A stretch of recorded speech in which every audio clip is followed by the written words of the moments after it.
Okay, so this is kind of shocking to me, honestly. There's a new trial going on right now, and day one just kicked off in Anna Kane versus Sean Diddy Combs. The judge pressed both sides on whether to open the floodgates for discovery right now. Kane's team floated that there could be 100 or more potential witnesses, and yes, they want Diddy under oath. The name Harve Pierre came up. So did a still unnamed third man. What's real, what's strategy, and what actually happens next? Let's talk about it without the noise. So, this wasn't the main event with a jury and a verdict. This was the part that decides how the fight will be fought. One side asked the court to pause things while higher level legal issues get sorted. The other side pushed to start discovery now. Documents, depositions, timelines, the works. Think of it like a fork in the road. Either the case idles in park, or the engine turns over and everyone starts answering questions under oath. Why does that matter? Because discovery is where new names show up, old messages get pulled, and fuzzy claims either sharpen or fall apart. If the judge greenlights it, the plan on the table is straightforward. Depose Combs, depose Harve Pierre, identify the third man, and depose him too. Then start with a limited group of additional witnesses. Not 100 people marching in, but a small first wave designed to test the edges. If the judge says no, then everything stalls while lawyers argue timing and the public hears. Basically nothing. There's also the optics. A civil deposition of a celebrity is headline fuel. You don't need cameras in the room, the transcript alone will travel. And if discovery opens, don't be shocked when everyone fights over scope.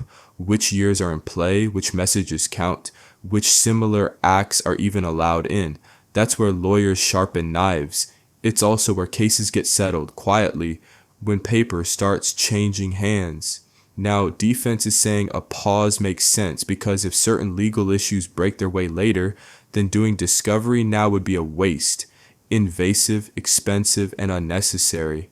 Plaintiffs say the opposite. The only path to the truth is to start pulling the thread now, and limiting the time window too early could miss what actually connects the claims. So, the stakes are simple. If discovery opens, we get movement. If it doesn't, we get silence. One path creates testimony, dates, and receipts. The other buys time and keeps everything blurry. And that raises the next question. Who is Anna Kane, and why does her story keep circling back to 2003? Now, Anna Kane wasn't always the name on this case. She first appeared as Jane Doe, then stepped forward publicly months later. She says she was a teenager in 2003 when a studio hangout spiraled, and that she was moved across state lines and assaulted.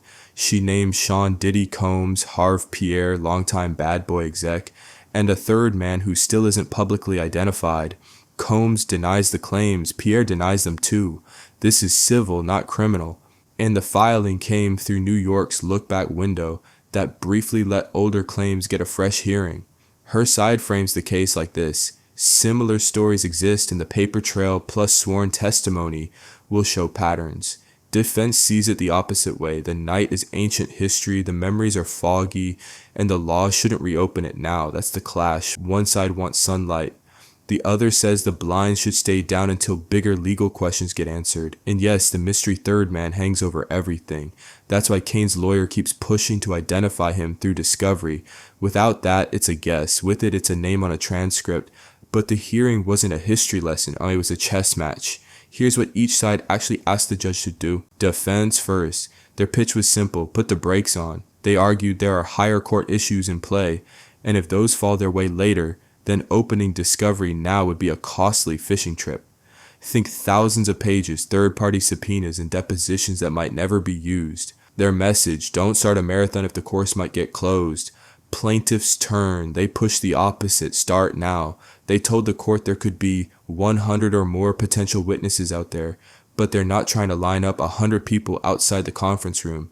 The immediate plan?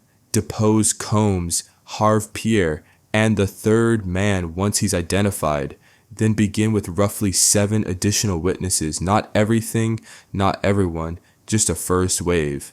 The judge. Judge Clark probed the middle. Could discovery be limited to a time window?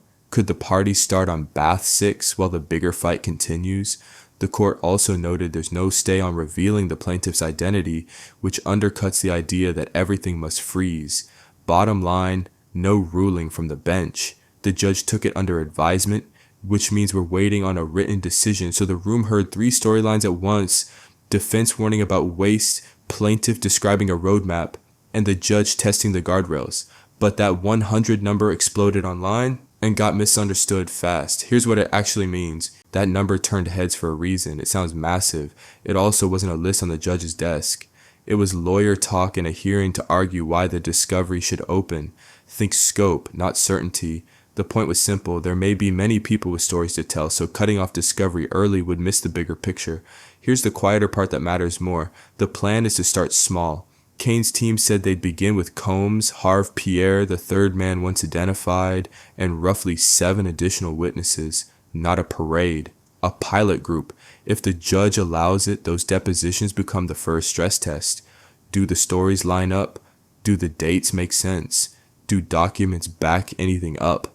If not, the 100 fades into background noise. So yes, the number was bold, but the real drama isn't the size of the list. It's the first few people who sit down, swear in, and answer questions with a court reporter typing every word. That's where this gets real or falls apart. And one name keeps coming up alongside Diddy: Harve Pierre. Plus the shadow figure everyone keeps asking about, the third man. You've heard the name for years. Harve Pierre, longtime bad boy executive. Some outlets spell it Harvey, but it's Harve. He's named in the complaint. And his lawyer pushed back hard in the hearing. The message was blunt. He denies the claims and doesn't want to plow through discovery. He says he can't fund and doesn't need. That's not proof of anything either way. It's posture in a fight over process. Then there's the third man. No public ID, no confirmed name, just a placeholder in a lawsuit waiting for discovery to do its job. If the judge opens the door, that search starts with boring but powerful stuff. Calendars, emails, phone logs, studio lists, car services. That's how shadows turn into initials, and initials turn into signatures on a transcript. What we're not doing here is guessing, no blind finger pointing. If a name appears, it'll appear through the record, not rumor. Until then, it's an open slot in a story that either gets filled or gets dropped when the paper can't carry it. Which leads to the question everyone keeps asking: if discovery opens, does Diddy actually have to sit for questions under oath? And what does that look like? So, picture a conference room, not a courtroom.